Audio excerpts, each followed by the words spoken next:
Okay, well, 18 months later, huh? So I'm finally gonna resume looking at this GE clock radio. I'll put a link in the description to the earlier video from a year and a half ago.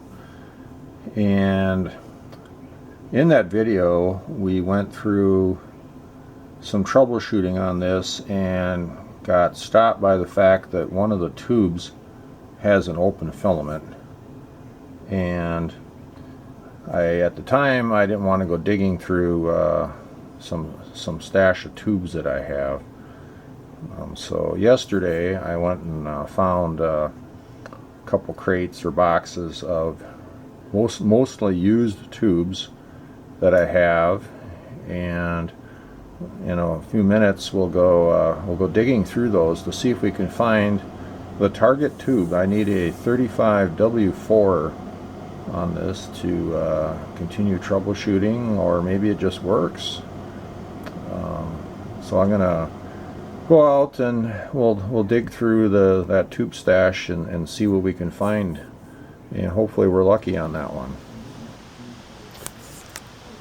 Well, I got my tube stash down from the garage loft. I haven't been up in that garage loft in a couple years. I could tell. I had the roof done on the garage 2 years ago, and some stuff was worked on the roof decking, and it was laying around boxes of junk I have up there, and so it's pretty obvious that I haven't been up there since then. Yeah, so at any rate, I want to find if we have a 35W4 tube, and all these used tubes. I think most of these came from an auction sale I went to in the 90s. There was a very elderly gent who must have had a shop at one time, and I think that's where most of these tubes came from. Some of them might be from some other places. So I'm gonna have to dig around in here, see what I can find. A 35W4. I'm not gonna do that on camera. We got a lot of stuff to root through. These are all unsorted, unknown. Some are new in boxes. Most are used though. We'll see what I can find. Okay, went through all these little boxes of tubes.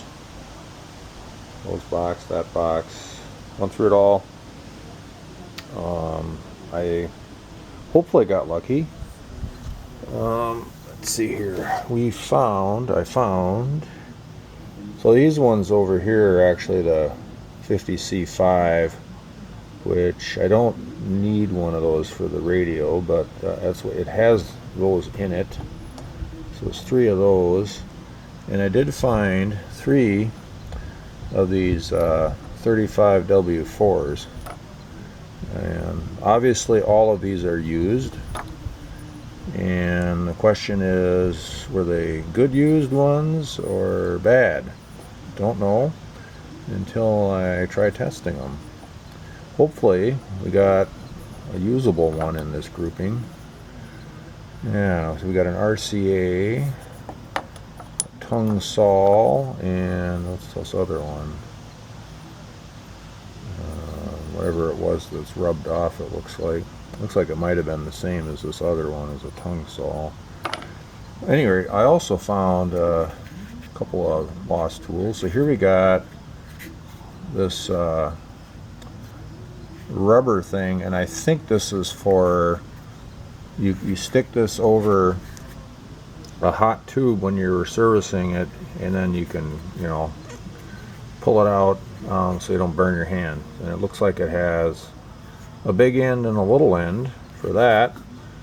And then this thing is a CBS Hytron twin pin straightener. Yeah, so what that's for is it's for you stick your bent pins tube in here to straighten it out.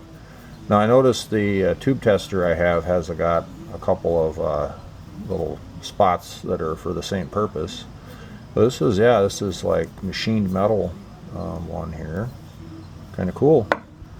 All right, I'll have to get these on the tester and see if any of these are good, and then I can try to get some progress on that radio. I haven't worked on it for something like 18 months. Oofta.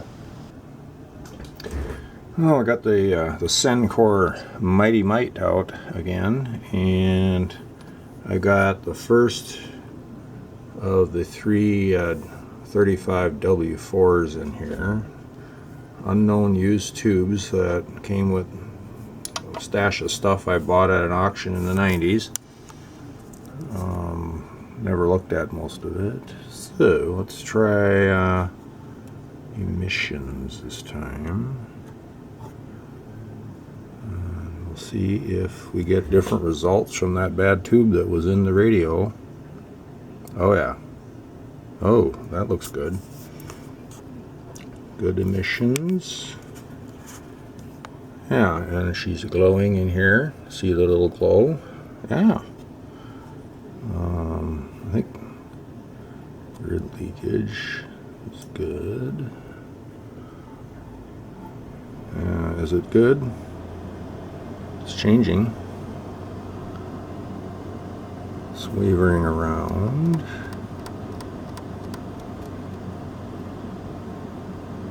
Why that's wavering around like that. Just wiggling the tube here to make sure we got good connections here. It seemed like it quit, maybe. Does it settle down? I don't remember what kind of tube a 35W4 is, if it was what it was. And then we have a shorts test, and there's no shorts there. Alright. Go back to the grid leakage. The emissions is good. Alright, well, we'll mark this one as good, and then let's go through the other two. Turn that off. And pull him out. So that one is good. Unlike these two dead batteries it's sitting next to. Alright, let's get the next one. 35. You can see that. 35W4. Ooh, that one's got a bent pin. That was a bent pin. Well, pin straightener is not going to work here.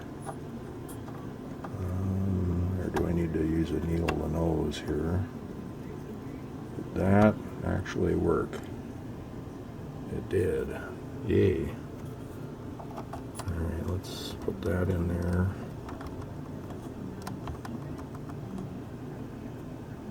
Alright, let's go to the emissions test.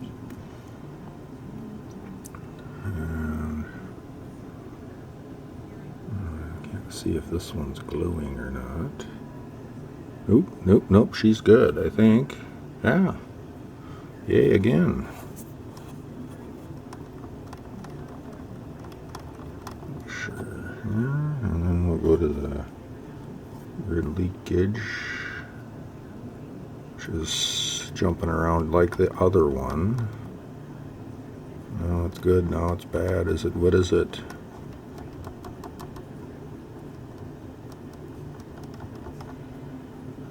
I've heard that this tester is particularly sensitive to grid leakage tests.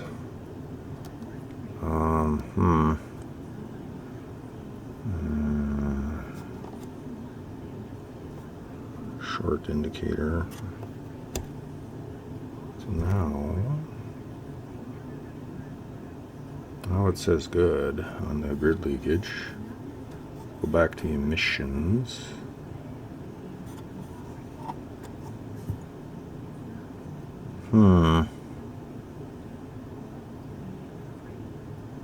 It sits there a while and see it's slowly creeping.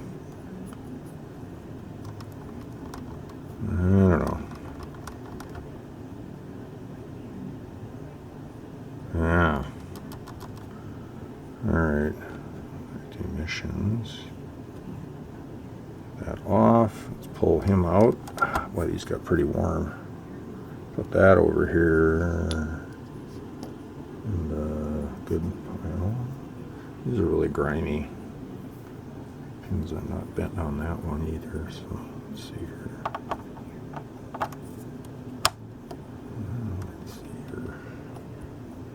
I don't know how much wear the socket on this tester has.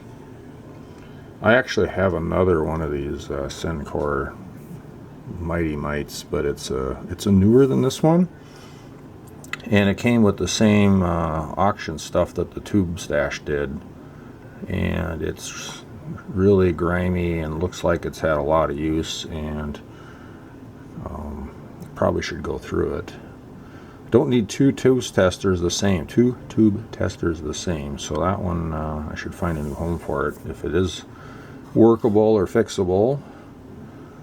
Because this one here was almost NOS when I got it, and I have the box and the manuals and everything for it. Some guy gave it to me 30 years ago. It was his dad's from the 60s. The dad died in 67 is the story I heard, and must have been a serviceman of some sort, and he probably didn't use, this thing doesn't seem like it got used a whole lot. So anyway, yeah, this one's got good emissions as well. Let's go to this grid leakage, and that again is kind of flaky. I don't know what to think about that.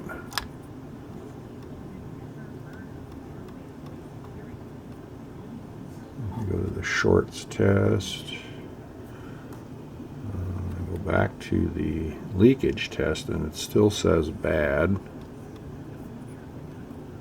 As we go to the emissions, and then go to the leakage. Well, maybe I should mark this one as leaky questionable. It seems like it's staying leaky this time.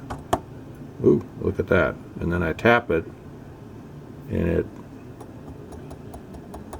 it's sort of tapping this. That's the thing with tubes. There's a mechanical aspect to them. Now it says good. Yeah. Interesting. Okay, at least these don't have open filaments, at least, so I can put one of these in the radio and continue working on that from there. Maybe I'll be able to get all the tubes working and then figure out what, if anything, else might be wrong with it. Well, now that we have some good 35W4s to try in here, I had to open the radio up. I had a little baggie with the tubes, the cord, a note. I've forgotten that the power switch has got a problem. I gotta go look at the old video to see. I'm assuming I jumpered it somewhere. But then it occurred to me that, what about this electrolytic cap here? There's only, I think that's the only electrolytic cap in this radio. There's everything else is ceramic discs. So maybe I should have a go at checking it out, or maybe reforming it if possible, before we put the tubes in here and try and just do a brute force on it. So it looks like it has two sections. They're both, I can't read that part, but they're both rated 150, and it labels the terminals B, C, and A, and you can barely make out that the negative is the A terminal. But then, so B here and C under there are, so these two guys. And looking at the layout of the board with the A terminal, at any rate, as I was saying, my memory card just got full and I swap it. Anyway, I was talking about these terminals. So we got B and C would be these two here, and then the third one back there is the ground, And if you follow the trace on the board up over, it's common with the frame on the audio output transformer. So that makes a handier spot to maybe get a clip lead on. So I'm going to use a bench supply up there, and we're going to current limit the voltage in here. Maybe I could just clip that on there. It'll take two hands to get this set up. Got my clip leads on for section B. So these are 150 volt cap. I don't have anything that goes that high, but we'll do what we can. So what is this set for? 14.5. It's been a while since I've used this supply.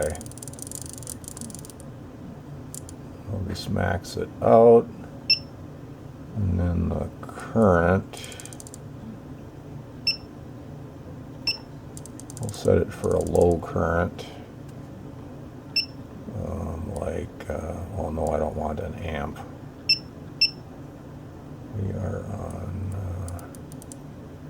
let's try 100 milliamps and see what that does.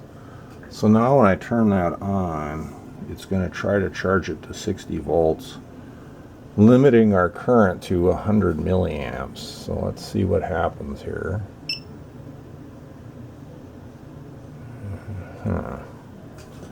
We have no current at all. What does that mean? It means the cap is not leaking. Is that what that means? I think it does. Interesting. Maybe it's a perfectly fine cap. All right, let's turn this off and do the other side. All right, so down here at this terminal. All right, got the right pins, I think. All right, let's try that again. Let's see what happens. All right, no current draw.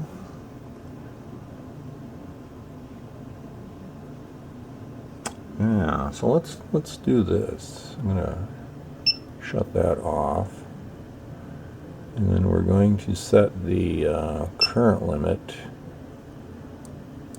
to a really low number, such that, I don't know what's going on here. I haven't used this stupid power supply for a while. Okay, so that should be 10 milliamps now. All right, so if we turn this back on,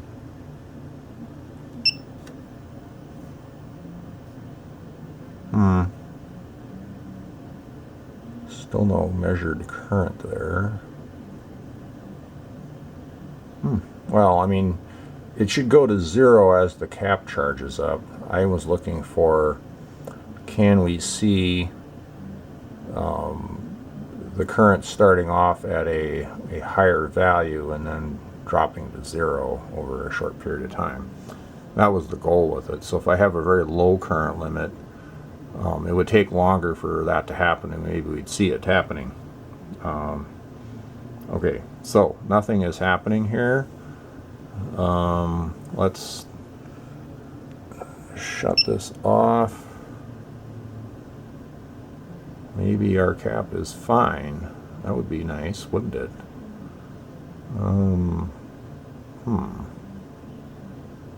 Interesting. Let's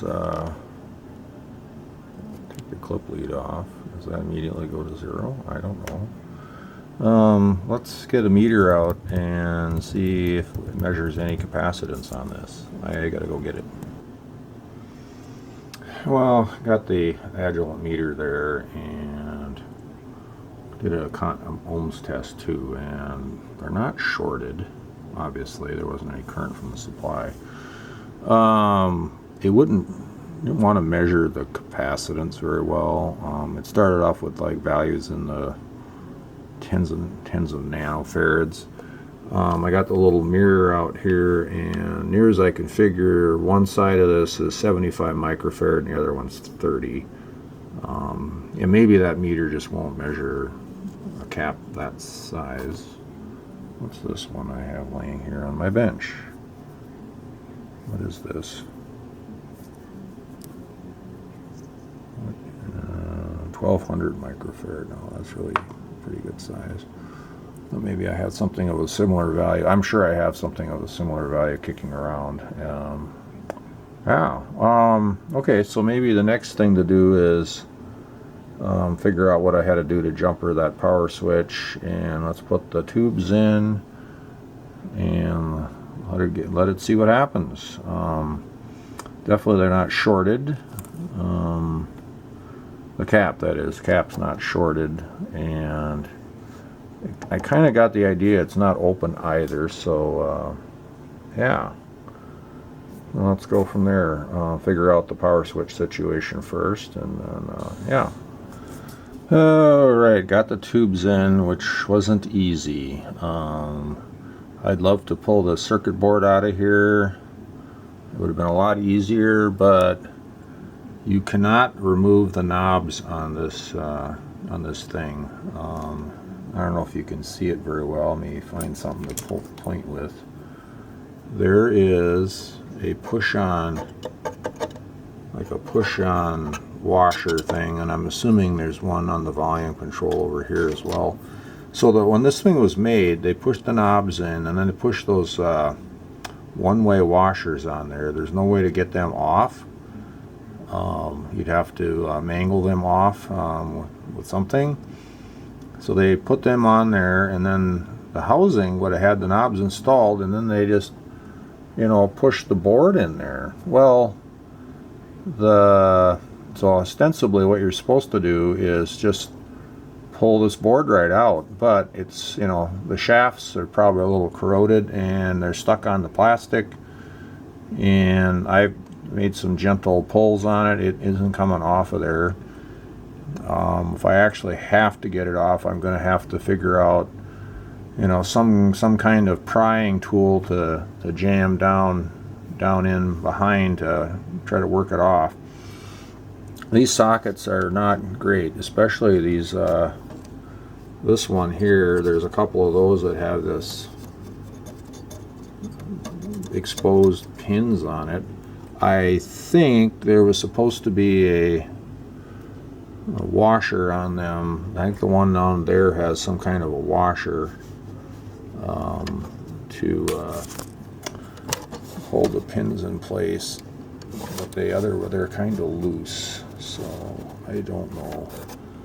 Sockets are not very good. This was a cheap radio in its day, so I got it all in there, got all tubes in. I got the kilowatt here, and we're gonna see what happens. Let me try plugging that in. Hang on a second. Let me set this to current. There. And I have my battery lamp flashing at me, so we'll see if we get anywhere with this real in a hurry before I have to change my battery. Oops, crumbly. 0.24 amps.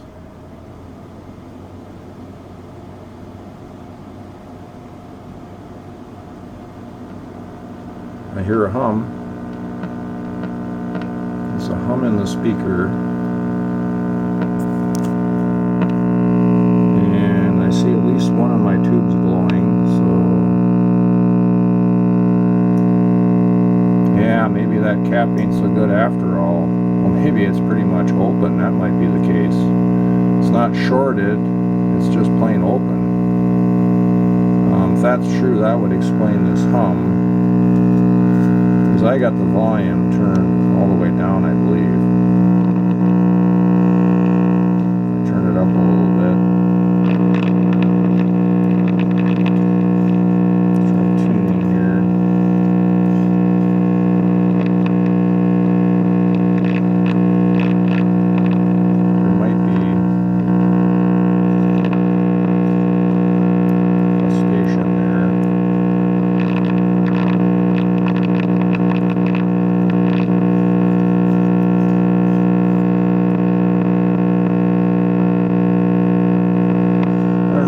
reception I would get in here anyway.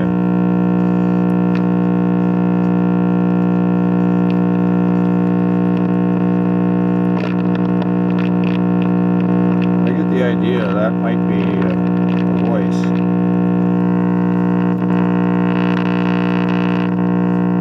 Just turning the volume up and down here.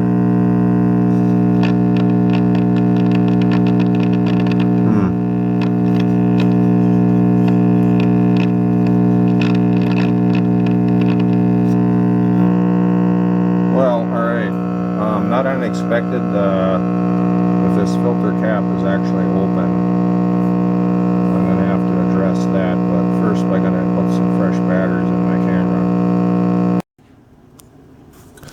Yeah, the cap meter here was actually probably accurate. I have a whole bag of these. These are 82 microfarad or 450 volts. I'm probably going to replace the red guy there with 2 of these. I don't really have much for caps around here that anything over 100 volts, and I happen to have a whole sack of these. I was hoping to find, I mean, this one's close enough to 75. I mean, these are just filters, it doesn't matter that much. I was hoping to find something else that was appropriate for the 30 microfarad side, but we'll make do with this one. But let me just see if I can set. No, that doesn't work. I'm just gonna try to do this one-handed here to see that this meter, get that touching, these touching. If I made constant contact, I would. Yeah, so it's measuring about 80 microfarad. So it will measure that. And then when I went to do the same here, let's see here, try to stab into one of these. At the same time I'm touching the other one. Alright, there we go. You see I'm getting like, it's slowly increasing, but it's like 20 nanofarads. And it should be, you know, microfarads. So these are open. They are bad. They are open.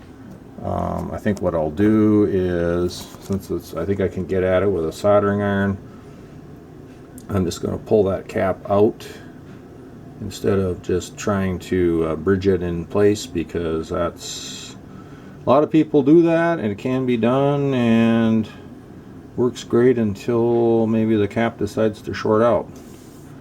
So that's what I'll do. I'm going to work on getting that out of there. Got the old planet cap out of here. Measures open. One thing I noticed is the blue wire that goes from the power switch was stuck in the same hole in the board as the ground or negative lead of the cap. Try to find the schematic for this thing. At any rate, I was looking, see if I have any. I spent a little more time looking for other caps, and so I'm going to put this brown one in for the 75 microfarad section. The other section is 30 at 150 volts. I did find this this cap here. Let's see, 20 microfarad at 150 volts. Date code from 1990. I don't know where that one came from. A lot of the stuff I have was found my former job in the 90s, but not that far back. At any rate, it measured 25 on the meter, 25 microfarad, so I put it on the power supply, and with the current limit it did take a while for it to the voltage to come up, so it needed some reforming. So I just left it on here for a little while. So I think I'll just mount the brown one on the side of the board where the original cap was, and then the other one being a axial lead one. I think I'm going to tack him on the bottom of the board. So I think that's what the plan will be. So we'll do that, and then we'll see what happens. Two caps installed. I got the brown one on this side, the black one on this side. It'll be alright. It's not the best work, of course, but it will be fine. Yeah. Alright, so now we'll see if we should be gotten rid of the hum, and we'll see if anything else happens. Alright, let's go for another test run with those two replace caps. So get the old kilowatt here again.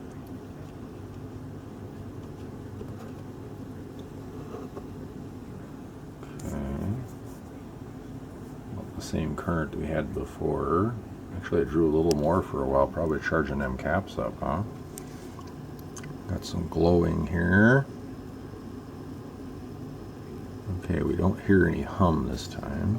Volume is all the way down.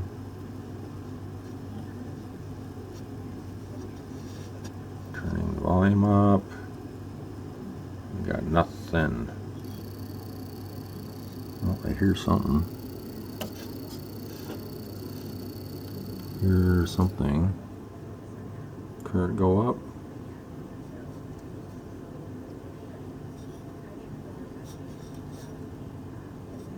I don't have anything. There's nobody home. So we have other problems.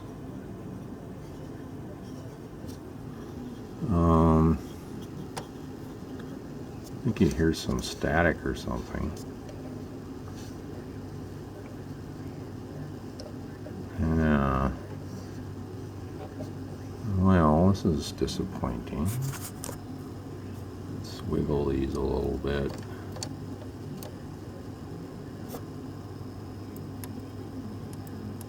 These sockets are kind of sketchy.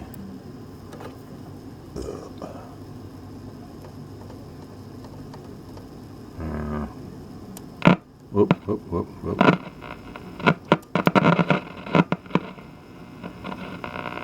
That sounds better. Okay.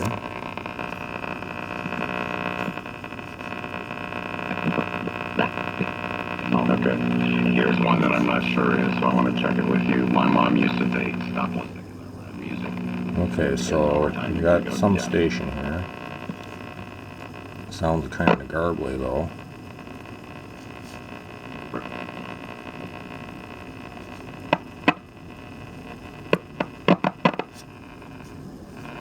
That's a little more.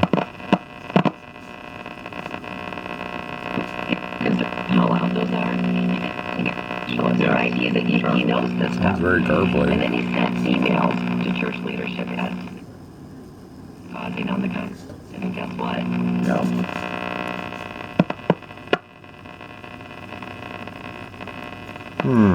Man, I'd really like to get this board out of here. Because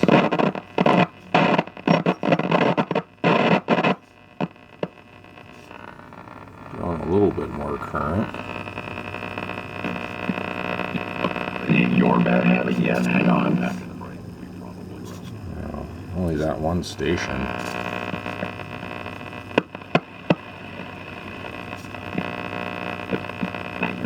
Everything in me wanted to yell, hey, watch out. But I was made my... Yeah. Everyone's in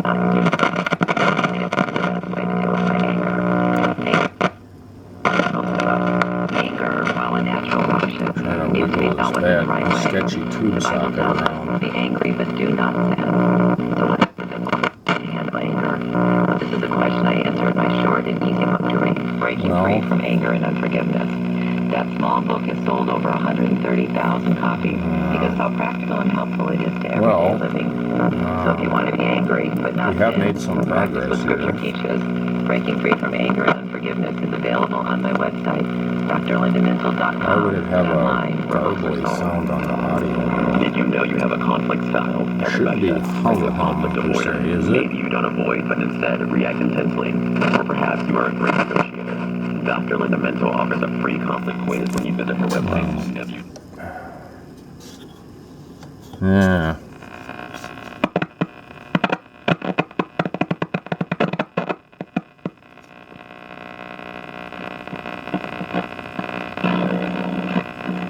Yeah. Like there must be, unless the plates are touching or something. Maybe the plates on this tuning cap are touching over there.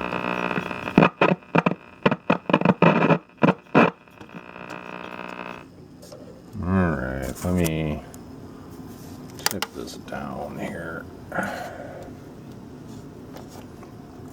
And let's see here, where's the knob here?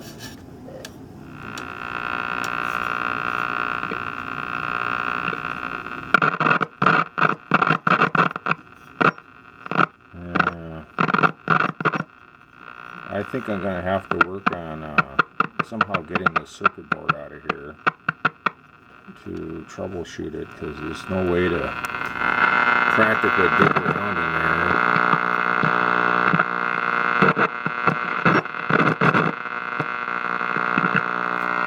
How much of this noise is from this lamp here?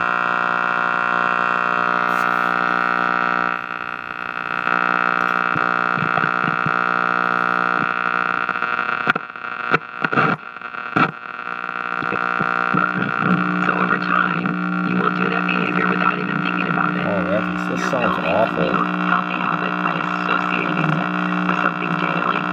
I don't think there's any other electrolytic caps in here. shows always say, Probably time to find the schematic for this thing, I think, and figure out how to get that board out of there.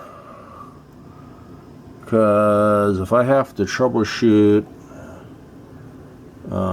other problems like bad resistors, there's no way to get in there. Yeah, this might be probably end up maybe I'll post this video as part 2, and then there'll be a part 3 if I can figure out how to get that board out. All for now.